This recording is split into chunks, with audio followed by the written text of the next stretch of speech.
Hello, dear viewer, and welcome to another episode of the Catholic League Forum. I'm Mike McDonald, Director of Communications of the Catholic League, and joining me today is Bill Donohue, President and CEO of the Catholic League. Thanks, Mike. Bill, busy week this week, but one theme really sort of stands out in particular, and it's the march of militant secularism. Generally in the West, particularly in the Anglosphere, and especially here in the United States, we're seeing lots of problems with militant secularists going after Catholics and other people of faith across the world. And I think the big story that really stands out this week, obviously, was the FBI issuing that memo on the radical traditional Catholics, that they're crazy and that we need to keep an eye on them. And that's going after First Amendment stuff right there. The FBI is not supposed to be doing that. So big overreach from the government on that regard. But some of the value added that we provide here, particularly with your deep sociological background, this isn't just a one-off thing. There are other examples. Recently, there were high school students that were kicked out of the Air and Space Museum in Washington, D.C. because they had beanies on in support of the March for Life, so they got thrown out. There was a gentleman who was thrown out of the Mall of America recently for wearing a shirt that said Jesus is the only way. Security confronted him, demanded he take the shirt off. There was the hockey player for the Flyers, Pravov, who didn't want to wear the jersey for Pride Night. He got in trouble. There's a whole list that we have up. We found 9 instances that you delved into this week in the United States where this is becoming a particular problem. Yeah, on the FBI one, now they've begun to back off.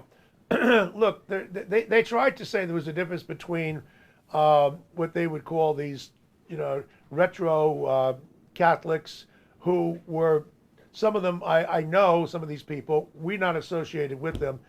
Some people are a little kooky, but, if kookiness is what the FBI is worried about, then I have news for them. Why don't you go after Antifa? They're violent. These traditional Catholics, you may agree with them or not, they're not violent. And that's why the FBI had to pull out. They also made a distinction between them and the people who like the Latin Mass. It's none of the business of the FBI to monitor whether people like the Latin Mass.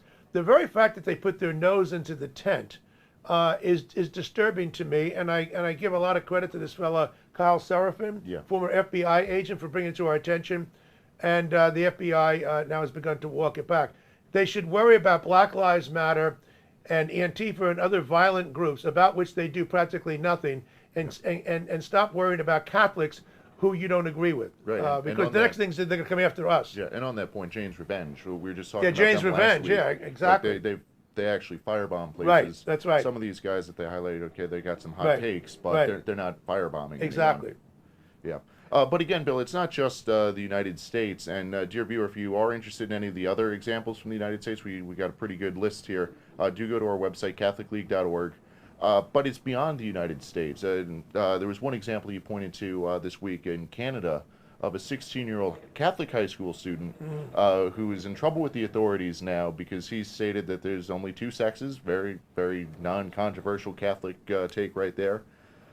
So the authorities are looking into him, and the Catholic school that he attends is siding with the police. Right. He was actually arrested because he says there's only 2 sexes and that the men should use the men's room. He's arrested for that in Canada, in Ontario. We're not making it up. And the principal, who should be thrown out of the Catholic school, sided with the police and said you're not allowed back into the school until you basically renounce Catholic teachings. So what's wrong with the Catholic parents who send their kids and pay tuition to a Catholic school when they're telling you that the Catholic teachings are wrong? Why not just go to a public school then? So there's some serious problems here. Getting back to the fella in Minnesota in the Great Mall, was a black guy, was a Christian. Jesus is the way. You can't have that. People are walking around with all kinds of 4-letter words on their shirts, and nobody says a word about that. We can go back to the 1969, 1970, in the Cohen versus California decision. F the draft, and that was considered to be legal. They're going to allow that walking around. They said because people complain. So somebody complains. What if I complain about somebody's shirt like that?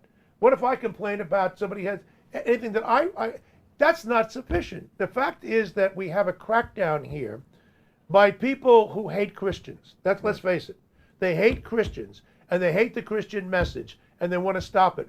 But as bad as it is in the United States and in Canada, what the hell is going on in the United Kingdom? Yeah, the United Kingdom seems to actively be policing prayer. They get inside your head. Yeah, we found 5 examples of people that have run into trouble with the authorities. A lot of them arrested. There was one gentleman who was a British Army veteran back in December of 2022. Who was praying outside of an abortion clinic, and the police specifically directly asked him, "What is the nature of your prayer?" Yeah. Like they're going around and policing people's prayer. There was a street pastor a pastor who was arrested on the street in London for quoting Genesis.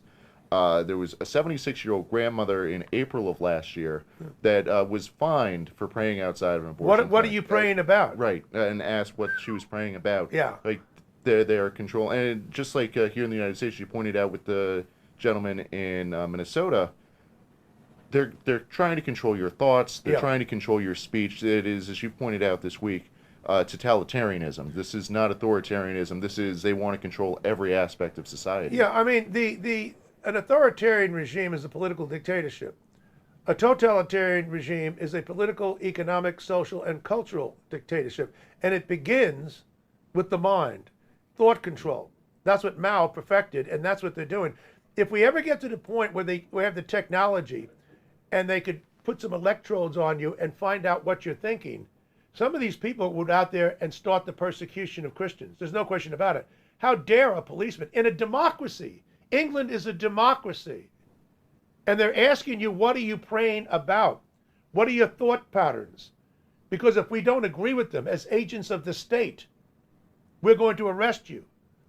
I mean, this is something which is, we haven't seen this kind of persecution in 100 years. You go back to the 1920s, a guy running for president of the United States, Al Smith, got nowhere, was condemned because he was Catholic. The Ku Klux Klan was on the march, trying to force Catholic kids to go to public schools. Now, admittedly, these are not Nazi-like things, but Hitler came to power in the 1930s in 33, but he got his first start in 1921 in the Weimar Republic during the moral collapse of Germany.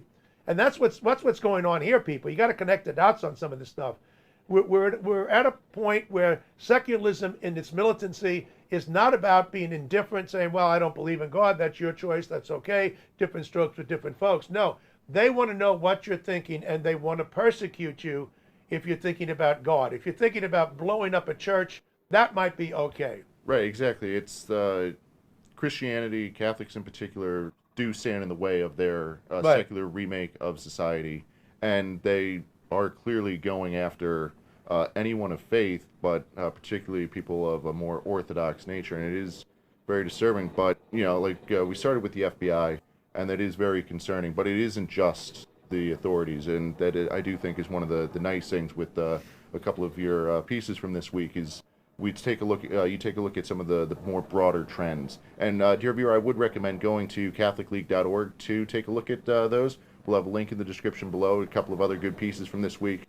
And also, as I'm sure you're very well aware, our film, great documentary, Walt's Disenchanted Kingdom, is out now. It's available. You can find it on our website. If you're watching here on Rumble or watching here on YouTube, you can find it there as well. But do check out Walt's Disenchanted Kingdom. It's getting great reviews. It's actually been entered into several film festivals.